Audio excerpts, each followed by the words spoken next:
Welcome to OOTO TV, the out-of-the-office investigation from the past into the future of health. This time we're discussing how to make a change, rewriting your life story.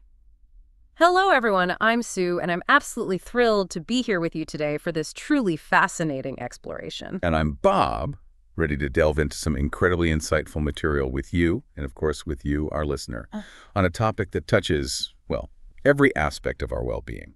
Today, we are embarking on an exploration into an immensely empowering concept, the transformative impact of consciously rewriting your personal narrative. We're not just talking about minor adjustments here. We're going to explore how the very stories we tell ourselves, about who we are, where we've been, where we're headed, how they fundamentally shape our entire lives. That's right. And more importantly, we'll uncover the actionable ways you can seize control of that narrative and deliberately, consciously craft a new, more fulfilling future. That's precisely right. This journey will navigate through a rich tapestry of perspectives. We'll look at robust psychological research on narrative identity and the intricate science of habit formation. Right. But we're also going to ground this in practical, actionable strategies for shifting your mindset, dismantling those deeply ingrained beliefs, and wholeheartedly embracing change. You, our listener, will discover how those seemingly unshakable self-perceptions can actually be transformed, and the absolutely critical role that self-awareness plays in initiating and, crucially, sustaining this powerful process. It's an undeniable truth and something we really can't emphasize enough for you listening, that how to make a change, rewriting your life story significantly impacts your health. Absolutely. This isn't just about, a vague sense of feeling better. It's about fundamentally altering your physical, mental, and emotional well-being right at the foundation. Indeed. What's truly fascinating here and vital for anyone seeking personal evolution is that choosing how to make a change, rewriting your life story, is critical. Critical. For not only navigating life's inevitable challenges with resilience, but also for achieving genuine and profound personal growth. It's really the bedrock of self-mastery. Okay, let's start with the big picture then. A concept that truly sets the stage for our discussion. Imagine your entire life as a vast, unfolding novel, right? Each day writes a new page. The philosopher Alan Watts provocatively asks us, who exactly is holding the pen? A great question. It is. And many of us, often without even realizing it, tend to live as if our story is already fully written, kind of irrevocably bound by old chapters we never consciously dared to edit.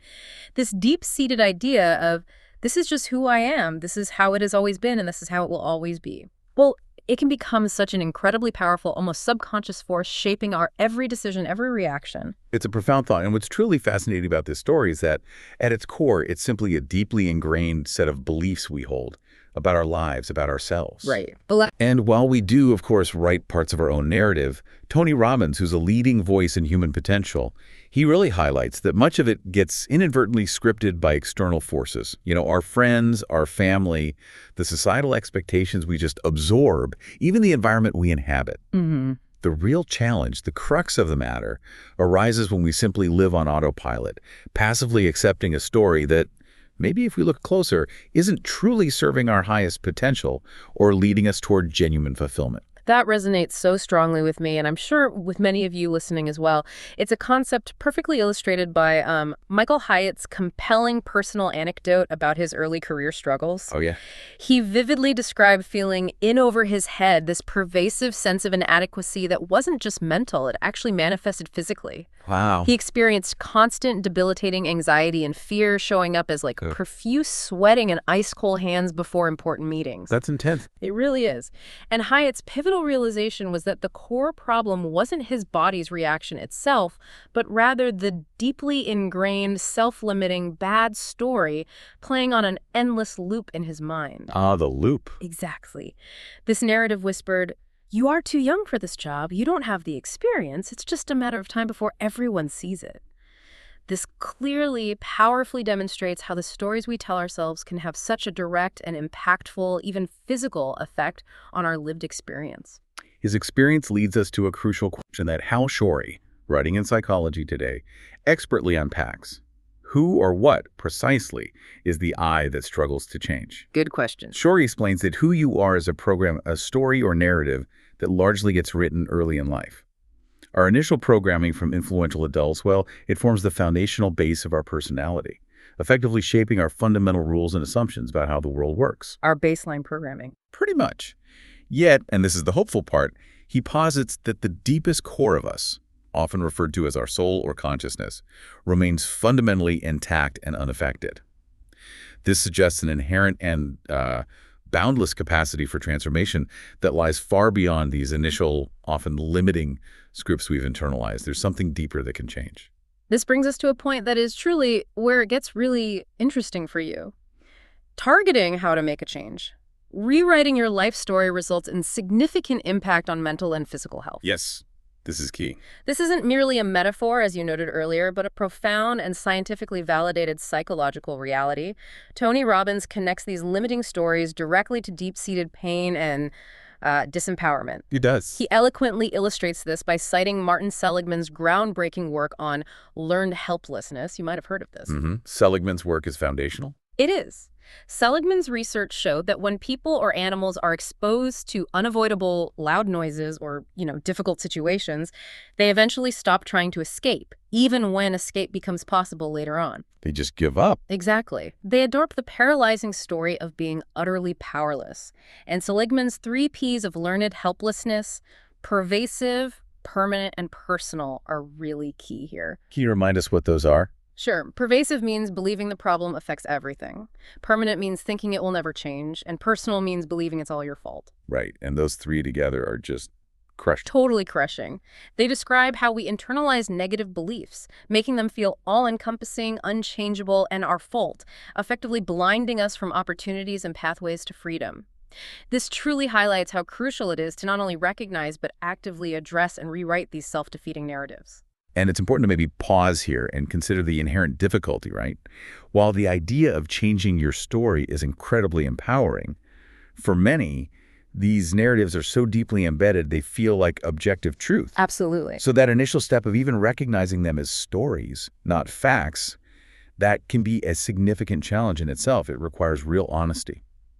You're listening to OOTO TV with research by author Paul Bulow. So if our lives are indeed stories and we're the ultimate authors, how do we then begin the monumental yet, I think, exhilarating task of rewriting them? Where do we start? Exactly. Sally Ann Carroll offers a wonderfully encouraging perspective here. She suggests it doesn't necessarily take a wholesale, page-by-page rewrite. Sometimes, she suggests, the small edits and tweaks you make to your stories along the way can be even more powerful. I like that. Small edits. Yeah, this idea of incremental conscious revision is incredibly liberating, isn't it? Less daunting. Indeed. And the pivotal shift, that sort of spark of transformation, it often begins when you manage to discover an empowering meaning, a profound sense of purpose, even within your most painful or challenging experiences. Finding meaning in the struggle. Precisely. Tony Robbins, in his powerful reframing, offers this truly revolutionary perspective. Life is always happening for you, not to you. That's a big shift. It is a huge shift, just changing that one word. And we see this beautifully exemplified in Thierry Lindley's journey. She transformed the agonizing pain of rejection and prejudice she faced into this undeniable purpose. The triathlete. Yes, ultimately becoming a world triathlon champion and an elite life coach. Her story is just a phenomenal testament to channeling deep-seated pain into unwavering determination, rediscovering self-worth, and ultimately achieving victory against incredible odds. That's truly incredible, a testament to the power of the human spirit and narrative transformation. Michael Hyatt, building on his own struggles we mentioned earlier, he crafted a powerful news story for himself. What was his news story? It was something like, yes, you are young, that gives you tremendous energy. You also don't have a lot of experience, which is why it is easier for you to think outside the box. See how he reframed the perceived weaknesses? Turning it into a strength. Yeah. Clever. Exactly. And he offers a truly actionable, step-by-step framework for you, the listener, to take control. First, he advises, simply recognize that voice in your head, the one whispering those old stories. Awareness again. Always. Second, jot down exactly what it's saying, verbatim. Get it out of your head and onto paper. Third, critically evaluate if that story is genuinely empowering you or if it's holding you back. Be honest with yourself. You have to be. Fourth, consciously write a different, truthful, and empowering story. And finally, actively and consistently start telling yourself that new story. It's a process of conscious, deliberate affirmation, like a daily practice of becoming your own best editor. How Shori's concept of narrative reconstruction expands thoughtfully on this, offering even deeper layers for personal architects, as he calls them. Oh, interesting. What does that involve? Well, he suggests core activities, like recovering your childhood story and its early meanings, really understanding how those initial scripts shaped your current beliefs. And crucially, he stresses not giving other people's story of you more weight than your own story of you. That's about internal validation over external narratives, right? Huge. Taking back your power. Exactly. He also encourages creating your own explicit moral code and even experimenting with avatars or archetypes like the wise person or the warrior. Avatars, like in a game. Sort of. It isn't about pretending to be someone you're not, but rather a playful way to try on new ways of being and behaving, new perspectives, without fully stepping out of your current life. This holistic process of restoring, though he acknowledges it can be an ordeal, is truly, occasionally, an absolutely necessary act of self-creation. And it is through this intentional, deliberate process that we can confidently declare, targeting how to make a change. Rewriting your life story exponentially leverage mental and physical health. Exponentially. That's a strong word, but I think it fits here. I agree. Psychology Fanatic, a well-regarded online resource, identifies several helpful narrative themes that empower this transformation. These include things like agency, communion, redemption, meaning-making, and cohesion. Can you give an example? Like agency? Sure. Agency strongly reflects self-empowerment. It embodies the belief, when life gets tough, I get to work and find the best solution. It's about recognizing your power to act, not just react. Got it. Taking charge. Exactly. And what's also fascinating and quite tangible is the direct impact of expressive writing on this process. James Pennebaker's groundbreaking research found that simply talking or writing about trauma. Just getting it out. Yes, even for just 15 minutes a day for several days, profoundly helps words cluster and form a resolution, effectively kind of closing a difficult chapter. That's powerful. Just 15 minutes. It is, and we see this beautifully in Natasha McCarthy's experience. Following her Parkinson's diagnosis, she found immense relief in writing. Initially, it was private, but then she began sharing it to connect with others. That takes courage. It does. And what's truly remarkable is how, after rereading her own posts, she found herself changing the emotional reaction she described. The act of writing helped her mindset and emotions come together in a more focused, positive way, providing essential perspective as she looked ahead. It shows that dynamic feedback loop between writing and your internal state. Writing as a tool for self-regulation. Precisely. So we've explored the stories we tell ourselves and how to begin crafting new ones. Now, the crucial next step is to understand how these narratives connect with our daily actions and, perhaps most importantly, with our habits. Habits. The tricky part. Because let's be honest with ourselves and with you listening, deeply ingrained habits can feel less like a choice and more like an unstoppable train, right? They absolutely can. And that speaks to the incredible power of the subconscious mind. William James, often called the father of American psychology, famously claimed that something like 99 hundredths of our activity is purely automatic and habitual. 99 hundredths, wow. Yeah. And more contemporary research from USC Dornsife confirms this. Habits form as people repeatedly perform behaviors in stable contexts, the same place, same time. And gradually they become less influenced by conscious intentions and explicit goals. What's particularly insightful is that people commonly use volitional explanations. They say they're choosing for their habits, even when those habits aren't actually guided by conscious goals anymore. So we think we're choosing, but really, we're often running a program. That sounds almost like a contrary thought to our theme of conscious change, though, as if we're just prisoners of our routines. But surely we, as conscious authors, have more agency than that, especially when we're trying to rewrite our stories. We absolutely do. We absolutely do, though it's important to remember that habits are notoriously slow to develop and equally slow to change. It takes persistence. Okay. However, what's incredibly compelling is the concept of effortless self-control. Now, this isn't about sheer willpower, which, let's face it, often wanes. Definitely. Willpower runs out. It does. Instead, people with high self-control aren't just constantly resisting temptations. They proactively, often ingeniously, arrange their environments to reduce the presence or the salience of those temptations in the first place. Changing the environment. Exactly. Actively creating situational strategies, like hiding your cell phone in another room to avoid distraction while working, or consciously placing a prominent, vibrant fruit bowl on your kitchen counter to encourage healthier eating.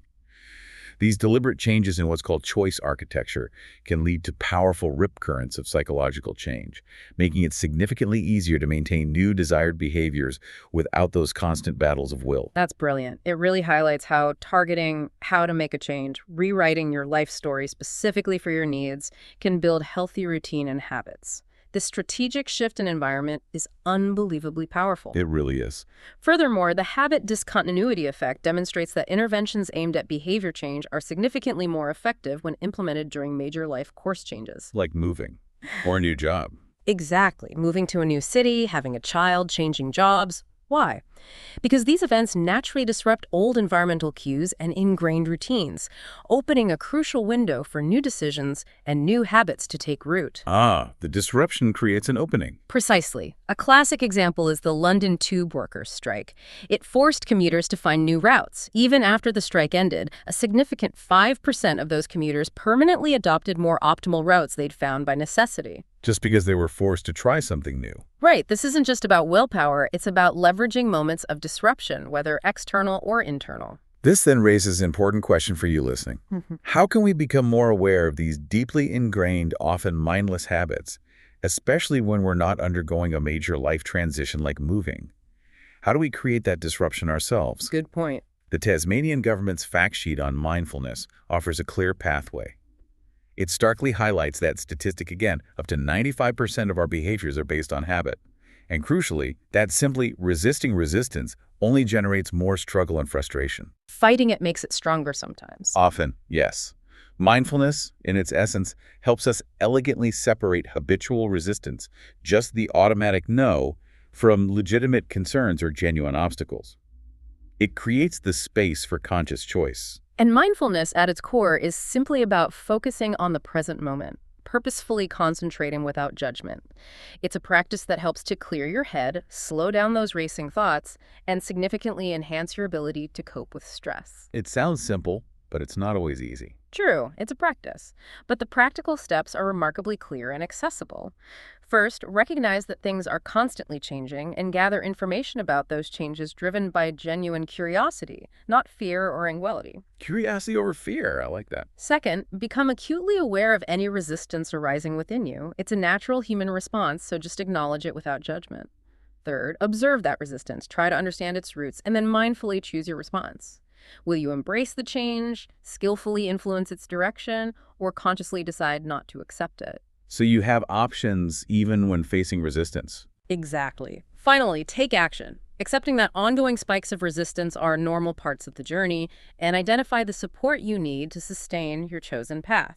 Leo Babauta, who writes a lot about habits, reflecting on changing mindless habits like reflexively judging others or unconscious overeating, emphasizes that these are indeed deeply ingrained and largely unconscious behaviors. They operate below the surface. They really do. He stresses that it's a messy, often months-long process that demands immense patience and self-compassion. His method is highly practical. Begin by focusing on just one habit. One at a time. Yes. Recognize its subtle effects on your life. Create a practice container, a specific time or context for heightened awareness around that habit. Imagine a helpful, empowering alternative behavior, and then consistently practice the new habit, even imperfectly. Imperfectly is key. Don't aim for perfection. Absolutely not. Crucially, Babauta views every mistake or slip not as a failure, but simply as another stepping stone to greater awareness. He sees it as a necessary step to cross the river of change, fostering deeper understanding rather than self-recrimination. You're listening to OOTO TV with research by author Paul Bulow. We've covered so much ground today. The core insight, I think, is powerfully clear for you listening. Your life truly is a story, and you are the undeniable author. The beauty, the profound liberation, lies in your inherent ability to rewrite it. And this understanding undeniably means that how to make a change, rewriting your life story significantly impact your health. It's about transforming your inner world to consciously shape and elevate your outer reality. To reiterate, rewriting your narrative begins with that crucial act of self-awareness, recognizing those limiting beliefs that often stem from past pain, societal conditioning, or external influences. Using the script. Exactly. It's about actively choosing to find an empowering meaning in all experiences, truly believing, as Tony Robbins illustrates, that life is happening for you, not to you. This profound reframe, this conscious shift in perspective, has the power to dramatically alter your entire life trajectory. Absolutely. We've seen that targeting how to make a change. Rewriting your life story requires you to have a plan, routine, and process to provide the desired result for success. It's not magic, it's work. Right. This isn't just wishful thinking. It's about taking concrete, deliberate steps, gaining crystal clarity on your current, often unconscious story, designing a truly empowering and aspirational new one, and then critically linking strong, positive emotions to that new meaning for truly lasting and deeply embedded change. And as Lauren Florco wisely reminds us, behavior change and narrative transformation require immense patience. It's not an overnight miracle. It can genuinely take anywhere from 12 to 18 months for true, sustainable change to take deep root. Wow, 12 to 18 months. That's a commitment. It is. Seeking accountability from a trusted coach, therapist, or a close companion, having the courage to apologize for past behaviors that no longer serve your new narrative, and consistently following up on your new intentions are all crucial elements that foster lasting transformation. It's truly a journey, not a fixed destination, and it will absolutely be filled with inevitable and actually valuable ups and downs. This brings us to a wonderfully profound point about the present moment, one that I find incredibly liberating. Alan Watts consistently emphasized that the present is all there ever is. The eternal now. Exactly. It's the only place where life can genuinely be experienced, and crucially, it's the only place where you possess any real power to affect change right now. Not yesterday, not tomorrow. Right. Embracing the now frees us from the suffocating web of past regrets and future anxieties, inviting us to approach change with a sense of playful experimentation and spontaneity rather than rigid control or overwhelming pressure. Playful experimentation. I like that framing. Me too. This joyful exploration, this conscious experimentation in the present is truly where genuine reinvention flourishes. Ultimately, the profound and empowering message for you, our listener, is that choosing how to make a change, rewriting your life story is critical for cultivating a life of purpose, building unwavering resilience, and achieving genuine holistic well-being. It really is critical. It's about consciously and definitively deciding not to be a victim of your circumstances or a passive character in some pre-written drama, but rather to boldly step into your role as the deliberate and powerful creator of your own future. So, my dear listener, as you reflect on this exploration, consider the incredible legacy you're actively building right now with every thought, every word, every choice. What new chapter, what thrilling new narrative will you choose to write today? Yeah. Not just for yourself, but for those around you, and even for the generations that will follow. Remember, the pen is firmly, powerfully in your hand. Thank you for joining us on this empowering investigation into rewriting your life's story. We hope these insights inspire you to embrace your role as the author of your own narrative. Remember that every small, intentional step, every moment of self-awareness, and every choice to embrace a new, empowering story contributes to a future filled with possibility. Keep reflecting, keep writing, and keep believing in your incredible capacity for change. Absolutely. Until next time, keep exploring, keep growing, and keep writing your most magnificent story.